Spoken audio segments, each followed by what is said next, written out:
కానీ అక్కడ వారు నిన్న విన్నది ఒకటి అధ్యక్ష.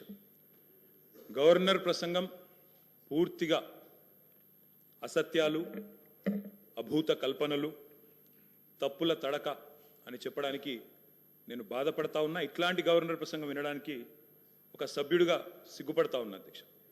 ఎందుకంటే ఇంత దారుణమైన అపసవ్యపు ప్రసంగం ఇదివరకు రాష్ట్ర శాసనసభ చరిత్రలో రెండు కూడా విని ఉండవు అధ్యక్ష. ఒక్క మాటలో చెప్పాలంటే అధ్యక్ష, 1000 ఎలుకలు తిన్న పిల్లి కదా తీర్థయాత్రలకు బయలుదేరినట్టు చేయాల్సిన దారుణం అంతా చేసి ఘాతకాలను చేసి చాలా అద్భుతమైన ఉపన్యాసం కేవలం 10 సంవత్సరాలు ప్రభుత్వం నడిపిన వాళ్ళ మీద నెపాన్ని నెట్టే ప్రయత్నం ఏదైతే కాంగ్రెస్ ప్రభుత్వం చేసిందో అధ్యక్ష, దీన్ని నేను పూర్తి స్థాయిలో తూర్పారబడుతున్నాను, తప్పుపడతా ఉన్నాను అధ్యక్ష. అధ్యక్ష, ఈ దారుణమైన గవర్నర్ గారి ప్రసంగం చూసిన తర్వాత, గవర్నర్ గారి దారుణమైన ప్రసంగం చూసిన తర్వాత కాంగ్రెస్ పరిపాలనలో రాష్ట్ర భవిష్యత్తు రాబోయే 5 ఏళ్ళు ఎట్లా ఉండబోతుందో చాలా స్పష్టంగా నిన్న పూర్తి స్థాయిలో మాకు అర్థమైంది అధ్యక్ష, రాష్ట్ర ప్రజలకు కూడా అర్థమైందని నేను అనుకుంటా ఉన్నా అధ్యక్ష. అయినప్పటికీ వాస్తవాలు, ప్రధాన ప్రతిపక్షంగా వాస్తవాలు ప్రజల ముందు పెట్టాల్సిన బాధ్యత మా ముందు ఉంది అధ్యక్ష. కాబట్టి తప్పకుండా అవన్నీ కూడా చెప్తాను అధ్యక్ష. అధ్యక్ష, మా జగిత్యాలకు సంబంధించిన కవి గారు అలిశెట్టి ప్రభాకర్ గారు ఒక మాట అన్నారు అధ్యక్ష. ఒక నక్క, ఇది ఆయన కవితను కోట్ చేస్తున్నాను అధ్యక్ష, ఒక నక్క ప్రమాణ స్వీకారం చేసిందట ఇంకెవరిని మోసగించనండి. ఒక పులి పశ్చాత్తాపం ప్రకటించిందట తోటి జంతువుల్ని సంహరించినందుకు. అట్లా ఉంది అధ్యక్ష. ఒక మాటలో చెప్పాలంటే ఈ గవర్నర్ గారి ప్రసంగం అదే రకంగా అనిపించింది తప్ప అందులో అసత్యాలు, సత్యదూరమైన మాటలు తప్ప వాస్తవాలు మాత్రం ఒక్కటి కూడా లేదు అధ్యక్ష. అధ్యక్ష, నిన్న చాలాసార్లు ప్రస్తావన చేసినారు గత ప్రభుత్వం అంటూ. అక్కడున్నా, అక్కడ ఉన్నా, ఇక్కడ ఉన్నా, ఎక్కడ ఉన్నా అధ్యక్ష మేము ప్రజాపక్షమే. తప్పకుండా తెలంగాణకు ఎన్నటికీ స్వపక్షమే, కాంగ్రెస్ ప్రభుత్వానికి ఎన్నటికైనా విపక్షమే అధ్యక్ష. తప్పకుండా ప్రజల తరపున గొంతు విప్పుతాం. అందుకే గతంలోని వారి పరిపాలన ఎట్లా ఉందో ఒక్కసారి తప్పకుండా అద్దం చూపెట్టవలసిన బాధ్యత ప్రధాన ప్రతిపక్షంగా మా మీదనే ఉంది అధ్యక్ష. అధ్యక్ష, ఎట్లుండే అధ్యక్ష 2014 ముందు తెలంగాణ ఘనత వహించిన వీరి ప్రభుత్వంలో ఎట్లుండే అధ్యక్ష? పడావుబడ్డ భూములు, పాడుబడ్డ ఇండ్లు, ఆకలి కేకలు, ఆత్మహత్యలు. అధ్యక్ష మైక్ ఇవ్వండి అధ్యక్ష, మైక్ ఇవ్వండి అధ్యక్ష, మైక్ ఇవ్వండి. పడావుబడ్డ భూములు అధ్యక్ష, అందుకే కదా తెలంగాణ తెచ్చుకున్నది. తెలంగాణ ఉమ్మడి రాష్ట్రంలో నిర్లక్ష్యమైంది అనే కదా అధ్యక్ష. ఉమ్మడి రాష్ట్రంలో నిర్లక్ష్యమైంది, మన పట్ల వివక్ష ఉందనే తెలంగాణ తెచ్చుకున్నాం. తెలంగాణ వచ్చిన తర్వాత జరిగిన ప్రభుత్వ కార్యక్రమాల గురించి మాట్లాడుకుందాం. గతం గురించి, గత ఉమ్మడి రాష్ట్రంలో జరిగిన అన్యాయం జరిగిందనే కదా మేము కొట్లాడింది, అందరం కొట్లాడింది. అందుకే కదా ఇవాళ మన దాని గురించి ఎందుకు ఇవాళ మాట్లాడితే తెలంగాణ రాష్ట్రంలో తెలంగాణ ప్రభుత్వం ఏం చేసిందో మాట్లాడదాము. తెలంగాణ ప్రభుత్వం ఏం జరిగిందో పైన పటారం, లోన లోటారం, ఊపర్ శర్వాణి, అందరు పరిశాని తప్ప ఏం కనబడతలేదు అధ్యక్ష. అనేక సందర్భాలు మా దగ్గర ఉన్నాయి, మొత్తం ప్రభుత్వం ఏమేం చేసిందో చెప్పడానికి కూడా. కానీ గౌరవ ప్రతిపక్ష సభ్యులుగా మాట్లాడాలి. కానీ 50 సంవత్సరాల కింద చరిత్ర మా తాత మీ చాలా నిమ్మకాయలు పెడితే నడవదు సార్. ఇప్పుడు తెలంగాణ వచ్చిన ఏం జరిగిందో చెప్పమనండి అధ్యక్ష. అధ్యక్ష, వారు మొదటిసారి ప్రభాకర్ అన్న మొదటిసారి శాసనసభకు వచ్చినారు, మొదటిసారి మంత్రి అయినారు అధ్యక్ష. కాబట్టి కొద్దిగా తొందరపడుతున్నారు. తొందరపడకండి అధ్యక్ష, చరిత్ర చాలా ఉంది. తప్పకుండా మా తాతలు నేతులు దాగినరు, మా మూతుల వాసన చూడండి అంటే కుదరదు. కేవలం క్రెడిట్ మాత్రమే మేము తీసుకుంటాం. మేము నాగార్జున సాగర్ కట్టినాం, శ్రీశైలం కట్టినాం, కానీ మొత్తం మిగతాయి మాత్రం అన్యాయం అంతా వేరే ఖాతాలో దోస్తామంటే కుదరదు అధ్యక్ష. బరాబర్ చెప్తాం, ప్రధాన ప్రతిపక్షంగా ప్రజల తరపున బరాబర్ లెక్కలు చెప్తాం.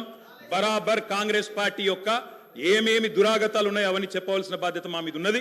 బరాబర్ చెప్తామని చెప్పి కూడా నేను తెలియజేస్తా ఉన్నా అధ్యక్ష. అధ్యక్ష, పడావుబడ్డ భూములు, పాడుబడ్డ ఇండ్లు, ఆకలి కేకలు, ఆత్మహత్యలు, వలసలు, కరువులు, కర్ఫ్యూలు, ఎన్కౌంటర్లు, కరెంటు కోతలు, కటిక చీకట్లు, నెర్రలు బారిన నేలలు, నెత్తురు గారిన నేలలు. ఇదే కదా ఆనాటి మీ గొప్ప ఘనత వహించిన ప్రభుత్వంలో ఆనాడు మీరు చూపెట్టిన అద్భుతాలు ఇవే కదా అధ్యక్ష. ఒక్క మాటలో చెప్పాలంటే అధ్యక్ష, వీళ్ళ పాలనలో తాగునీటికి దిక్కులేదు, సాగునీటికి దిక్కులేదు, కరెంట్ అనేది అడ్రస్సే లేదు. ఇక ఇది వీళ్ళ పాలన అధ్యక్ష. 50 ఏళ్ళు పరిపాలించి అధ్యక్ష, ఇక్కడ కూర్చున్న సభ్యులు ఆలోచన చేయాలి అధ్యక్ష. రాజగోపాల్ రెడ్డి గారు చేస్తున్నారు, నల్లగొండలో ఫ్లోరోసిస్ తప్ప ఏమిచ్చింది అధ్యక్ష వీళ్ళు? నల్లగొండలో ఫ్లోరోసిస్ తో 1,50,000 మంది నడుములు వంగరబోతుంటే మునుగోడు నియోజకవర్గంలో ఒక్కసారి నాకు ఒక కాంగ్రెస్ సభ్యుడు మాట్లాడిండు అధ్యక్ష. అధ్యక్ష అధ్యక్ష సబ్జెక్టే మాట్లాడుతున్న అధ్యక్ష. తర్వాత సభ్యుడికి ఇష్టం వచ్చినంత టైం ఇవ్వండి, మాట్లాడినివ్వండి, మాకు అభ్యంతరం. I'm not yielding sir, I'm not yielding. అధ్యక్ష, నల్లగొండలో ఫ్లోరైడ్ బాధలు, దేవరకొండలో పసిపిల్లల అమ్మకాలు, పాత బస్తీలో మైనారిటీ తీరని బాలికల వివాహాలు, మహబూబ్ నగర్ లో గంజి కేంద్రాలు, పాలమూరు నుంచే 14 లక్షల మంది వలసలు ప్రతి సంవత్సరం. అధ్యక్ష, ముఖ్యమంత్రి రేవంత్ రెడ్డి గారి సొంత నియోజకవర్గం కొడంగల్లో ప్రతిరోజు 2 బస్సులు అధ్యక్ష బొంబాయికి పోయేది. కొడంగల్లో, నారాయణపేటలో, మక్తల్లో ప్రతిరోజు 2 బస్సులు. అదేవిధంగా అధ్యక్ష, ఆ బస్ స్టాండ్కు పోతే ఆ వలసలను చూసి సలసల కాగే కన్నీళ్లను గారుస్తూ ఆ భార్యా పిల్లల ఏడుపులు. అదేవిధంగా 50 ఎకరాలు ఉన్న రైతైనా సరే అధ్యక్ష, తెలంగాణలో ఆనాడు కాంగ్రెస్ పరిపాలన ఎంత గొప్ప పరిపాలన అంటే అధ్యక్ష, మహబూబ్ నగర్ లో 50 ఎకరాలు ఉన్న రైతైనా సరే గుంపు మేస్త్రిగా పనిచేసే దుస్థితి అధ్యక్ష. హైదరాబాద్కి వచ్చి కూలీ చేసుకునే దుస్థితి. ఇది వాస్తవం అధ్యక్ష, వారికి కూడా తెలుసు. ఒక్క మాటలో చెప్పాలి అంటే తప్పకుండా చెప్తాం, అన్ని చెప్తాం. గౌరవ అధ్యక్ష కేటీఆర్ గారు చెప్తా. గౌరవ కేటీఆర్ గారు ఒక్క నిమిషం, డిప్యూటీ సీఎం గారు మాట్లాడతారు. ఒక్క నిమిషం. అధ్యక్ష, ప్రభుత్వం మారింది, ప్రజలు అత్యంత ప్రజాస్వామ్యయుతంగా తీర్పిచ్చారు. మేము చాలా విషయాల హృదయంతో ప్రభుత్వం తరఫు నుంచి చాలా స్పష్టంగా చెప్పాం.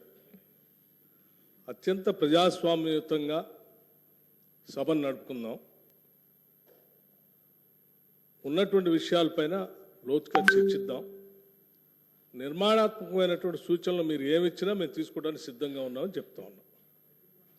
మొట్టమొదటి సమావేశం, మొట్టమొదటి రోజు వారు గవర్నర్ ప్రసంగం మీద ధన్యవాదాలు చెప్పే తీర్మానంలో కొంత పెద్ద మనసుతో ఈ ప్రభుత్వం చెప్పినటువంటి మాటలను స్వాగతిస్తున్నామనో, లేకపోతే అదే రీతిలో మనం ముందుకు పోదామనో అలా చెప్పుకుంటూ సభ నడిపించడం కోసం ప్రయత్నం చేయాలి. కానీ మొదలు పెట్టమే వారు అసలు ఒక దాడి మొదలుపెట్టినట్టు మొదలు పెడితే ప్రభుత్వానికి తప్పనిసరి పరిస్థితుల్లో మీకు మేము అనుకున్నటువంటి ప్రజాస్వామ్యయుత సభ నడిపేదానికంటే మీకు సమాధానం చెప్పే కార్యక్రమంలో ఆ స్ఫూర్తి కూడా దెబ్బతినేటట్టుగా వారు మాట్లాడుతున్నారు. అది కరెక్ట్ కాదు.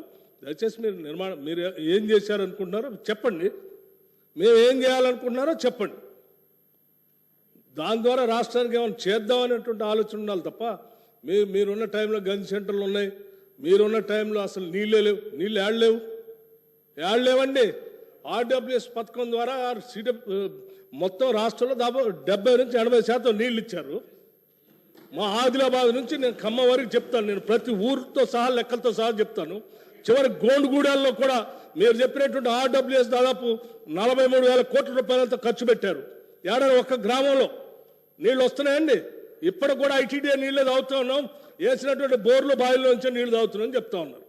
మళ్ళీ అదేదో పెద్ద గొప్పగా చేసినట్టు చెప్తున్నారు. మీరు వచ్చిన తర్వాతనే నల్గొండలో నీళ్ళు వచ్చినాయి, అంతకుముందు నల్గొండలో నీళ్ళు రాలేదా? ఫ్లోరోసిస్ ఎరాడికేషన్ కాలేదా? మీరు వచ్చిన తర్వాత జరిగిందా? మీకంటే ముందే జరిగింది. మీరు ఇంకా కట్టినటువంటి ఆర్డబ్ల్యూఎస్ పథకం కింద కట్టినటువంటి సంస్థల్ని, వ్యవస్థల్ని, ఆస్తుల్ని అన్నింటినీ కూడా ధ్వంసం చేసి తాళాలు వేసి పనికి రాకుండా చేశారు. వాటి మీద కూడా లెక్కలతో మేము బయటకు తీస్తాం, రివ్యూ చేస్తాం. అధ్యక్ష, దయచేసి మీరు చెప్పండి. ఎస్, మీరు 10 ఏళ్ళు పాలన చేశారు, ప్రజలు తీర్పిచ్చారు. ఈ తీర్పిచ్చినటువంటి తీర్పు ద్వారా రేపొద్దున ఇంకా భవిష్యత్తులో ఈ రాష్ట్రాన్ని ఇంకా ఎంత ముందుకు తీసుకొని పోదాం. మీరు ఏదైనా ఉంటే సూచనలు చేయండి, మీరు వినడానికి సిద్ధంగా ఉన్నాం, అమలు చేయడానికి కూడా సిద్ధంగా ఉన్నాం. Thank you. గౌరవ కేటీఆర్ గారు అధ్యక్ష సబ్జెక్టే మాట్లాడండి.